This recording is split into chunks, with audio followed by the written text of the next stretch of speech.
What's going on, it's your boy JT, and welcome back to another episode of South Stand Signings, the series, of course, will go through everything happening in and around the world of Leeds United, and we have a little talk about it. And every time I'm making these videos, there are bombshells dropping left, right, and centre. I cannot believe some of the stories I'm reading today, and I don't want to waste any more of your time. Honestly, we're getting straight into the meat of this one, because this is huge. As of this hour, Wilfried Gnonto has apparently put a new twist in the transfer saga. That's right, we've all been sat here the entire transfer window, the entire season, speculating on when Wilfried Gnonto is going to depart Leeds United, and that is the million-dollar question. When is it going to happen? And you saw me come here a couple of days ago and tell you I believe that the move is on. I believe Ben Johnson will be coming the other way. I believe he will be going to West Ham, and Leeds will potentially be signing Manuel Benson from Burnley as the replacement. Well, there has been a whole new twist in the saga, and apparently some of those moves that have been touted,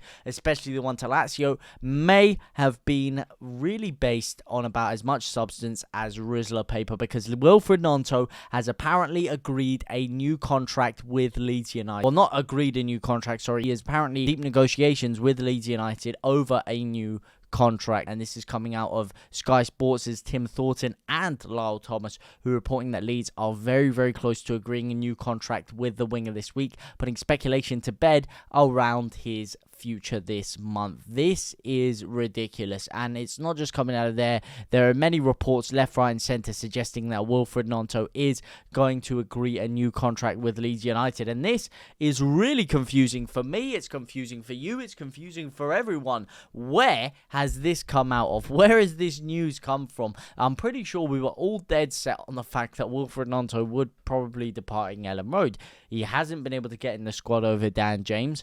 A lot of people, including myself, believe he probably features some of his best performances out on the left. He's not likely to get in on the left-hand side of the pitch over Somerville, because Somerville is our best player. And he really just hasn't kicked on. He's been poor. When he has had opportunities, he hasn't really shown what he can show this season compared to what he was doing last year in the Premier League. Whilst, yes, he's smiling and he seems to be saying all the right things now, it still doesn't really change the fact that people don't think that his head is in Leeds United. And a lot of that comes from what happened in the summer. And listen, do I 100% blame him? No, I blame whoever was advising him. He's 19 years of age. He's younger than me, for God's sake. The guy can make a mistake. He can handle things poorly. You're a 19-year-old kid. You've got clubs coming at you with millions and millions of pounds, telling you you're going to be the next big thing, like Brock Lesnar, telling you that you are going to be a Champions League prodigy, telling you you're going to be in the Italian national team, telling you, listen, if you don't get, if not just anybody, the manager of the Italian national team calling you up and saying, listen, mate, we want you in the squad for the Euros, but if you're not going to be playing in the top flight, I'm sorry, mate, it's not going to happen. You can understand how he got to that point. Do I still accept it? No. Do I think it was distasteful? Yes, I do really think it was. However, I can't 100% blame him, but what I can 100% blame are the people around him. His parents, his agent, whoever the hell it was that was advising him to do what he did was very poor. But maybe this could be the twist in the saga, the twist that finally gets Leeds fans back on board. Now, obviously, there isn't 100% news to this, but there are a lot of publications coming out and backing up this story. It isn't something that's just, come out of nowhere, the odd thing. But it is so surprising. It is so surprising because we were all dead set on the fact that he was probably gone. He's not even getting any game time. Like, what is he exactly doing? We could easily get quite a bit of funding for him. West Ham and other clubs are still interested in bringing him in. It's really confusing to me how this story has sprung out of nowhere. But if he does sign a new contract, if he does pledge his future to Leeds United, if he does at least come out, I believe the key move for him will be to come out and address the fans, address the public, address what happened. You can't leave it as an elephant in the dark. We're not idiots. We're not stupid. You guys aren't stupid. I'm not stupid. We can all see what happened. We all know what happened in the summer. Don't try and brush it under the carpet because it's never going to work. You're never going to be beloved like you used to. At least if he comes out, he says, listen, I'm a 19-year-old kid. I was ill-advised. I was being pressured to play for the Italian national team. Just say something. Address it.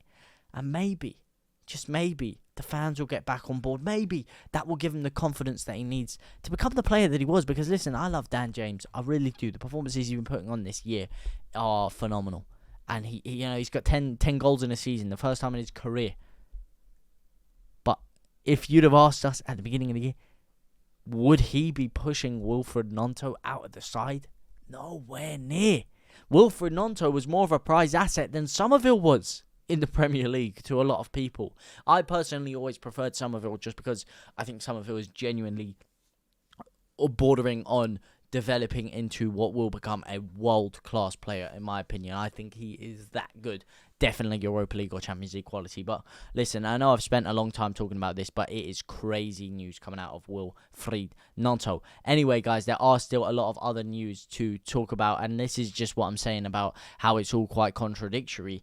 I mean, you've got another story here, literally from the hour before, talking about how there was a lot of links about him going over to Lazio on loan. It is ridiculous. There are so many contradicting reports. It is quite hard to keep track of all of them. Now, speaking of the man I thought was going to be coming the other way in the West Ham saga, it was Ben Johnson. And as the days go on, it really looks like Ben Johnson is going to be the man, because not only is Neco Williams looking very hard to get our hands on, but there is new news emerging out of West Ham, and that is that they find themselves in an FFP situation, which isn't very good and is striking a lot of clubs down, including Nottingham Forest, to hold Neco Williams. The Transfer News website reported on the 22nd of January that both Championship sides have spoken to West Ham about a possible move, with the Hammers needing to sell for financial fair play reason. This has come while West Ham are targeting incoming deals, with those deals likely hinging on outgoing players, and Leeds are able to offer an exit route for Johnson, who only has 6 months left on his contract. It could be a very good deal. While it may be Johnson's intention to remain at West Ham for the long haul, and that decision could come down to whether or not he can impress those top in East London. Leeds should be in his ear trying to convince him that a move to Ellen Road would be best, and I think it will be best. I don't see him really getting consistent game time currently at West Ham. I think he needs to move and reinvigorate his career, and maybe that move could be at a huge club like Leeds United, and if he plays a good role in getting us promoted, well, he's back playing Premier League football next year at Leeds, at a side that will probably value his services more. So I think it's a good deal for him. Now, speaking of youngsters and people who are coming out of academies left, right and centre and have a lot of scope for development, Leeds are targeting one from Liverpool this time, and we're targeting a certain prodigy named Mateusz Musialowski. First of all, I love my Lowskis. I love the skis. I love the Podolskis, the Lewandowskis. A lot of great players have come out with ski at the end of the name. And I also love the Mateuszes, Mateusz Klitsch, to name one. So it could be a match made in heaven for Leeds United.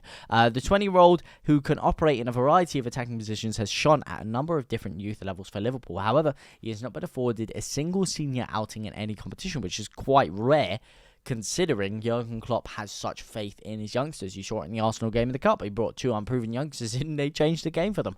According to the Football Insider, Leeds have registered their interest in him as they look to bolster their attack at Ellen Road. The report claims that Leeds have been keeping tabs on the attacker, who is a Poland under-21 international. Although inexperienced, Musialowski has won plenty of plaudits at academy level and has even been dubbed the Polish Messi. I mean, a lot of people are dubbed the XYZ Messi. Any youngster that comes out with some sort of impressive performance is dubbed the new Messi, the Saudi Arabia Messi, the Polish Messi, the Spanish Messi, the Brazilian Messi.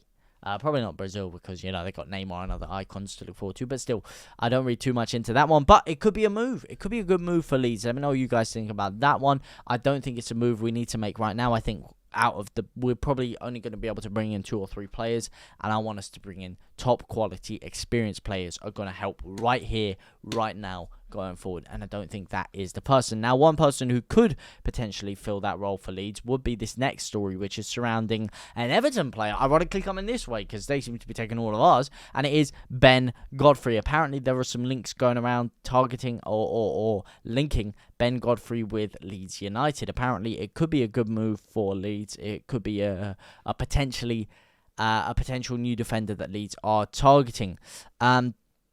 A promotion winner at championship level with Norwich City previously in his career, the frozen out Toffees man, who has only managed one full 90 minutes appearance this season so far in the top flight under Sean Dyche, would relish an opportunity to return to the second tier with Leeds and add another promotion to his career resume. Why Godfrey would benefit Ampadu, excelling in a holding midfield role alongside reliable partner Glenn Kamara for the majority of the season before Stroik's unfortunate knock. It makes sense for Godfrey to take up Stroik's vacant spot with Ampadu, then returning to partner the Finnish midfielder. Okay, this I don't agree with. This I do not agree with one bit. First of all, I think Ampadu has been phenomenal at centre-back, so I don't see any reason to push him back forward. I think he's been great there. Second of all, Gruev has come in his position and also been phenomenal, and it would be hard to push him to the bench. And if anyone deserves to be pushed into that midfield position as a backup, it should be Archie Gray. So I don't see any point in bringing Ben Godfrey in to push Ampadu back up. I think, listen, if you have the option of Ampadu and Stroik there, you put Stroik in. If Stroik is out, you put Ampadu there. I see that's the way it is. They are the replacements for each other, in my personal opinion. And then I think what we need to do is sign a right back, so then you can push Archie Gray into the midfield role. I think that makes a lot more sense than signing Ben Godfrey personally, but that is a story that Leeds are looking at. Now, the main right back we've been looking at the entire season has been this man, Neco Williams. He is the guy that you cannot get off your lips if you're a Leeds United fan. However, we have been hit with a big rock today, and it's showing how difficult it is going to be to get him, because apparently Feyenoord have had, well, not apparently, Feyenoord have had their move for Neco Williams blocked. That is right. Forest have rejected Feyenoord's approach for Neco Williams. Now Sky Sports, as of 12:45 today, are reporting that an approach has been made by Dutch outfit Feyenoord for his services, looking to sign him on loan, which is what Leeds were looking to do.